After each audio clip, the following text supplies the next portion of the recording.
the bin. That must be a real command. Oh yeah, okay. No! Invalid image for platform. I think that's okay. What does that mean? Probably means exactly what it says. It's not a compatible version of iOS. So I put one that hopefully is. So you can see the previous one said C2900. This one specifically says C2951. Let's try that again. And we'll boot from this other version of iOS I found. We're getting further. It's like 40 seconds later. USB 2.0 is a lot slower than we all remember it. I think it's going to take quite a while. I think it takes the iOS image and puts it into memory. I'm fairly certain. And then everything's, you know, cruising pretty good, and it's not pounding that USB stick all the time. I'll be back if this succeeds or fails. About a minute later, we've got iOS image load test. That seems good. There's a little red light on the back of the USB stick, and it is busy. So yeah, here we go.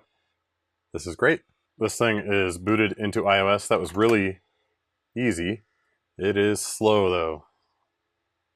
We are paying the penalty for that USB drive, I think. I don't even know if that USB drive is even 2.0, but usually this part where I said no, I don't know, takes seconds, and that was pretty rough, but we're in. So this one works just fine. It's been recovered. So this one is looking good. That's as far as I'm going to go with it in this video, because I just wanted to know if it worked. I was curious about the USB boot thing. Ideally, I'm just going to throw a compact flash in one of these, and then I don't have this dangling off the end.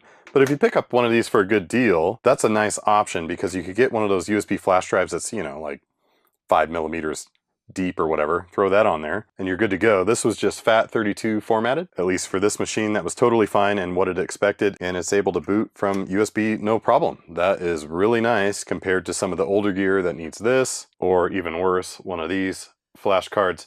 And back in the older Cisco era, these were like custom file formats or something. You couldn't just pop this into a converter and throw iOS on there. You had to do the network stuff or over the serial. This is really nice to just be able to pop it in your modern machine, put iOS on there, bam, you're up and running. This was one of those projects where every time I walked by these things on the shelf, I was in the back of my mind thinking, do they work? Do they work? So I'm glad I just put them on the bench and figured it out. And hopefully it was useful if you've gotten into this situation yourself, or you find yourself in this situation in the future where you don't have iOS. Or I've seen it where I've accidentally put a version of iOS, tried to install a version of iOS that's like too big, so there's not enough memory on the machine, and it'll just hop into ROM-on and it can't load.